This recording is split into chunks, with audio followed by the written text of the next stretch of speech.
La télé-driver du web, vous connaissez, le 1er décembre, TF1 Pub lançait ses ateliers TV Search Apps afin d'analyser les leviers média planning et l'optimisation de l'efficacité des campagnes télé.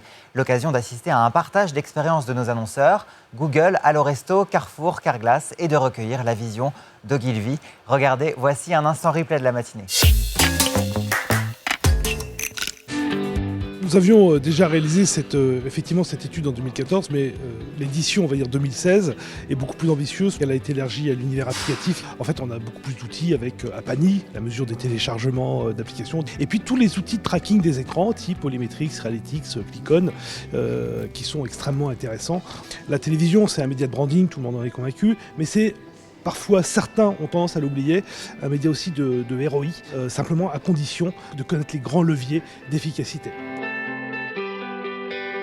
La première chose, c'est que finalement, investir en télévision pour le Drive to Web, c'est efficace. Ça marche à la fois sur le search, ça marche sur même l'achat, sur la fréquentation des sites, mais comme le disait Antoine, il ne faut pas oublier qu'il y a quand même des moyens, des leviers média planning à activer pour maximiser les effets de cette campagne et l'efficacité de la télévision. Et pour ça, pour justement maximiser les effets, il faut aller chercher la synergie des chaînes, aller chercher des chaînes historiques pour le volume qu'elles procurent, aller chercher TF1 aussi parce que à lui seul, il va apporter ce volume encore plus fort que ce que proposait l'ensemble des chaînes historiques et aussi le pic. Et que finalement, ce qui est important quand on veut mesurer l'effet d'une campagne, il faut absolument prendre en compte ses effets indirects, ses effets long terme.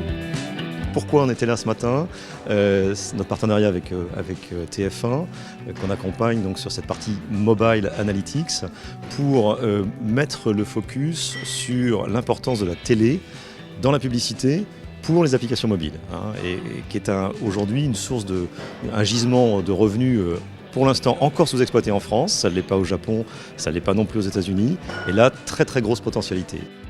On sait que nos internautes sont devant la télé, sont en train d'engager avec un programme, et très certainement ils ont leur téléphone, leur tablette à proximité, près de là, et ils ont un double usage comme on va le trouver de manière assez standard. Et donc, sur le sujet pour nous, créativement et en termes de placement, c'est de savoir comment est-ce qu'on peut s'intégrer à l'intérieur de cela. Donc, c'est beaucoup de travail d'écriture, c'est beaucoup de travail de planification. Et donc, ce qui est absolument génial dans ce cas-là, c'est qu'on voit les résultats, pour le coup, à la hausse. Et donc, les taux d'adoption, les taux d'usage et la mémorisation, et encore une fois, je dirais la préférence de marque, tout ça score bien plus que les moyennes et que les prises de parole standards qu'on a faites. Nous, l'objectif était vraiment de faire et de la couverture et de la répétition pour compléter le plan média qui était essentiellement composé de TNT.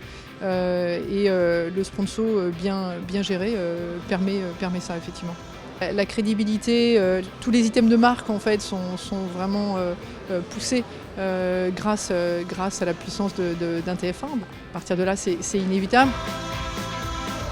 On se dit que l'arrivée de beaucoup de data bien utilisée peut permettre en fait aujourd'hui de savoir beaucoup mieux comment piloter nos investissements. Et à cet égard, plus on aura d'outils de mesure intelligents, et dans l'intelligence, il y a une chose dont on a parlé aussi qui est l'interaction entre court terme, moyen terme et long terme, plus on pourra faire des plans marketing à la fois efficaces et non intrusifs. Et ce sera un nouvel âge d'or, je pense, et une obligation par ailleurs.